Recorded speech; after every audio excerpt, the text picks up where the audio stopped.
Pertanyaannya, mau tidak Anda diampuni juga? Kalau mau, jangan tuding orang lain. Karena bagi Tuhan, di mata Tuhan, dosa kita semua itu unda-undi. Loh kalau gitu, Pastor Philip, mending saya lakukan dosa aja yang vulgar. Loh ya silakan kalau memang mau.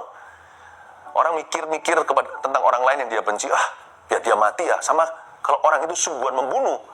Bukan bedanya di mata Allah. Allah menguji hati. Bedanya di depan pemerintah. Yang satu masuk penjara. Yang satunya dua-dua dosa, tapi yang satu masuk penjara. Yang satu lagi kepahitan aja hatinya. Dan dia hidup sengsara. Tapi di mata Tuhan sama aja. Jadi jangan berkata, kalau gitu aku dosa aja. Ada konsekuensinya. Tapi kalau pengampunan diberi itu nggak setimpal. Hukuman yang diberikan itu tidak setimpal dengan perbuatan kita. Kalau mau benar-benar main keadilan, kita semua nggak ada satu pun punya chance kesempatan masuk ke surga. Kita semua itu pasti masuk neraka tingkat paling bawah. Atau paling dalam di dalam perut hukuman Allah. Jadi jangan kita tuding orang lain, mari kita datang lucut hati sendiri. Kita datang dengan sungguh-sungguh dan berkata, Lord, selidiki aku, lihat hatiku, apakah aku serong hatinya. Pengakuan dosa itu powerful sekali, penuh dengan khasiat. Seperti yang saya katakan saat teduh yang lalu ya, saya minta Anda hari ini untuk membawa pengakuan dosamu. Alias di saat teduh yang sekarang ini, mari kita pemberesan dengan Tuhan. Kita sungguh-sungguh beres sama Roh Kudus yang menyelidiki hati nurani kita. Kita pemberesan dengan Allah.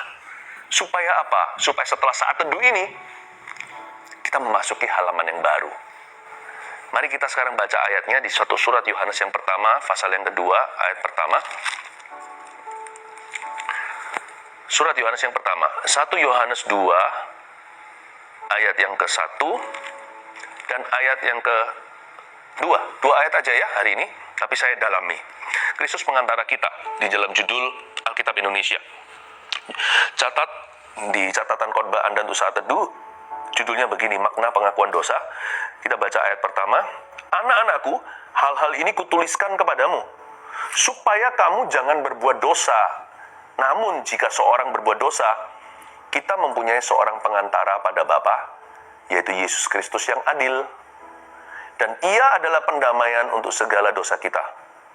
Dan bukan untuk dosa kita saja, tetapi juga untuk dosa seluruh dunia. Ayat pertama, Yohanes, ini Rasul Yohanes ya. Rasul Yohanes, si Rasul kasih itu murid yang paling dikasih Yesus. Waktu dia menulis surat ini kepada kita, tapi pertama-tama kepada gereja-gereja di zamannya, Yohanes menyebut mereka anak-anakku. Garis bawah itu anak-anakku. Sebelum dia ngomong berikutnya, hal ini kutuliskan kepada kamu supaya kamu jangan berdosa, dia sebut mereka anak-anaknya. Anak-anakku. Nah, ada sebuah pewahyuan yang indah dari cara sebutannya. Bahwa dosa itu cenderung menyerang dulu orang-orang yang punya roh yatim piatu. Maksudnya apa? Ya, lebih gampang kita berdosa ketika kita merasa kecewa. Ketika kita jauh dari Tuhan, ya kan? Kalau orang lagi jatuh cinta sama Tuhan Yesus, wah, kayak seperti orang itu kebal dosa. Dia merasa seperti aku nggak mau berdosa lagi, aku nggak mau berpisah lagi denganmu selama-lamanya. Dosa adalah kejijikan karena dia lagi cinta Tuhan. Karena itu bahaya. Kalau ada anak muda yang sudah mulai jauh dari orang tuanya, dipendem itu perasaan dalam hati, itu orang rawan. Kalau dia belum jatuh dalam dosa yang serius, itu karena masih ada doa yang melindungi dia.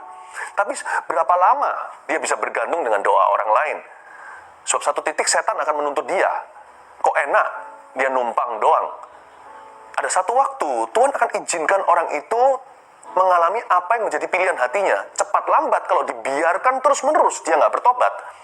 Bertobat dari perasaannya, dia belum jatuh nih ceritanya. Orang itu pasti akan jatuh ke dalam dosa yang serius. Dan kalau dia pernah jatuh dalam dosa apa sebelumnya, itu 7 roh lebih jahat sudah mengincar dia, total 8. Makanya sebutan Yohanes ini sangat profetik sekali, anak-anakku. Kadang-kadang kita beritahu sama orang berdosa, saya ngomong gini bukan berarti saya suci. Ini termasuk untuk saya. Jangan dosa ya, lu jangan dosa ya, lu jangan dosa ya. Nggak mempan. Mendingan dekatkan dia sama Tuhan, sembari kita beritahu sama dia, jangan dosa, kalau bisa. Tetapi kunci sesungguhnya itu dekat sama Tuhan. Makanya itu orang kalau udah mulai bolong-bolong saat teduhnya, ini bukan legalisme atau hukum Taurat. Tapi pasti ada efek, ada kausa, ada sebab, ada akibat. Kalau orang itu mulai pelan-pelan menjauh sama Tuhan, erosi, kemunduran, orang begitu lebih rawan godaan. Lihat orang yang pacaran, kalau dua-dua pelayanan, bukan hanya pelayanan doang, tapi sungguh-sungguh dan hidup dalam terang, cenderung pacarannya kudus. Tapi kalau orang itu pernah dikecewakan, lalu dia mulai menjauhkan diri dari pertemuan, udahlah nggak gereja-gerejaan, lihat nanti ya, ujungnya ke duniawi. Anak-anakku, bahaya anak-anak Tuhan, orang-orang Kristen yang mulai merasa suam-suam kuku, mulai jauh, kehilangan kasih mula-mulanya. Lebih celaka lagi dan bahaya adalah kalau dia merasa kecewa, kalau dia mulai tertolak hatinya. Penolakan itu adalah dusta, sebab Tuhan tidak pernah menolak kita. Ayat ini juga Roh Kudus yang menginspirasi. Jadi Yohanes menulis dengan pewahyuan. Ketika menyebut kita anak-anakku, itu sebenarnya Tuhan Yesus Kristus menyebut kita adalah anak-anaknya. Jangan ada roh yatim piatu di dalam dirimu. Saya melihat ada yatim piatu yang sungguhan yatim piatu. Secara fisik tidak punya ayah, ibu kandung lagi. Tapi lihat, sikap hati mereka itu loh, attitude-nya ceria, positif sekali. Tapi saya lihat orang yang komplit satu set orang tuanya, papa mama ada. Semua orang cinta dia, tapi rasa kurang. Selalu compare, bandingkan. Itu bahaya loh. Bahaya. Jangan tunggu sampai seseorang itu jatuh. Baru setelah itu kita sadar, orang itu sudah jauh. Orang itu sudah bisa jauh sama Tuhan sebelum dia jatuh. Tuhan bilang di kitab Wahyu, ketahuilah bahwa kamu sudah jatuh di hadapanku. Kamu suam-suam kuku. Kamu telah kehilangan kasih mula-mula. Betapa dalamnya kamu telah jatuh. Padahal gereja itu belum murtad. Belum ada tanda atau noda dosa-dosa vulgar apa. Ada orang yang sudah jatuh. Yang sudah jauh dari Tuhan. Jauh dari Roh Kudus sebelum dia jatuh ke dalam dosa apa-apa. Dan orang yang peka tidak menunggu sampai kejadian kejatuhan itu.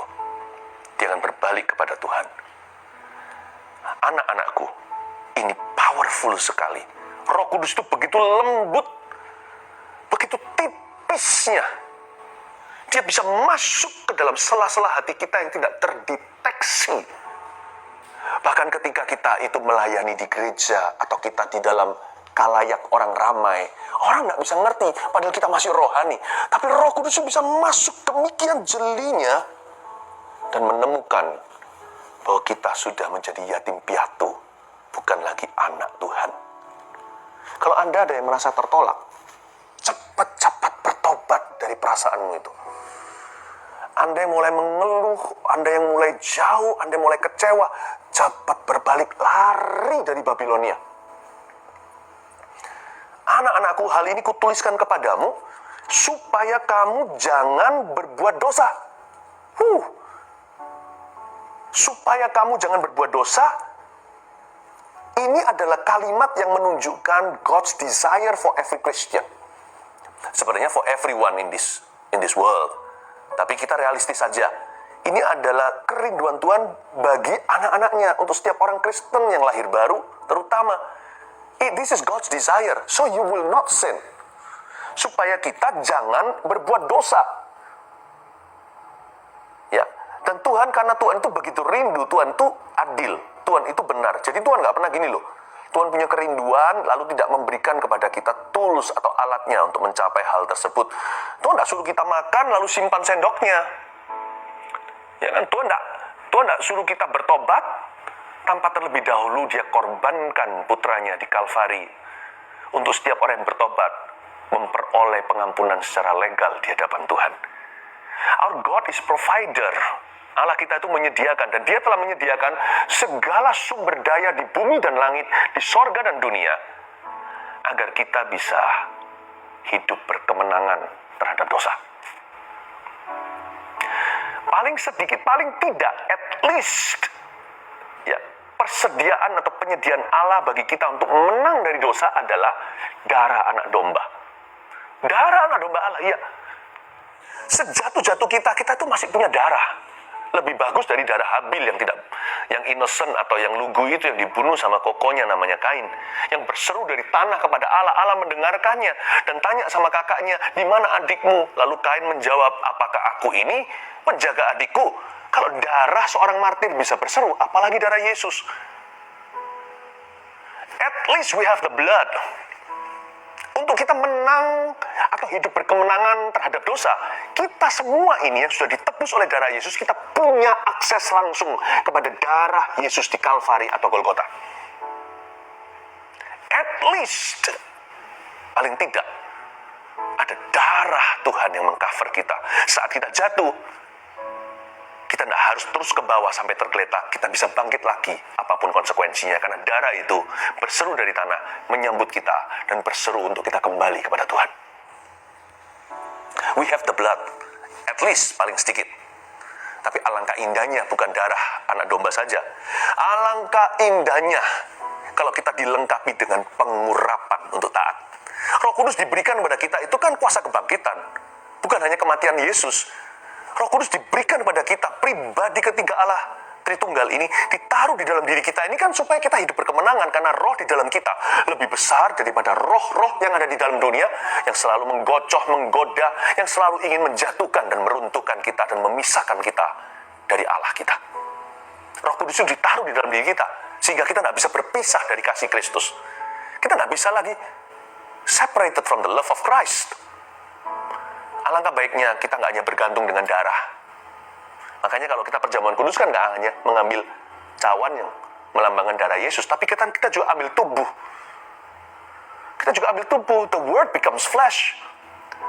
Kita juga ambil tubuh yang dilambangkan dengan roti yang kita pegang lalu kita makan setelah pendeta doakan. Tubuh dan darah Yesus bukan hanya darah saja, tapi kita juga punya firman. Firman itu menjadi daging. Akulah roti hidup, kata Yesus. Kita punya kuasa firman. Jadi nggak hanya merengek-rengek minta pengampunan, lalu darah Yesus membasuh kita. Semerah apapun dosa kita, seperti kirmisi akan menjadi putih seperti salju. Iya itu. Tapi jangan UMR-nya selalu minimalis. Naik dong, naik bertingkat-tingkat. Tuhan sambut kita dari atas. Lord, I have your word. Maka perkataanmu telah kutaruh dalam hatiku, supaya jangan aku berdosa padamu. We have the word, ya kan? Dan kita juga punya pengurapan, the anointing. Kita punya urapan Roh Kudus, penolong yang lain yang Yesus janjikan, saat aku naik ke sorga kembali kepada Bapa, aku akan meminta kepada Bapa untuk memberikan kepadamu penolong yang lain, Parakletos.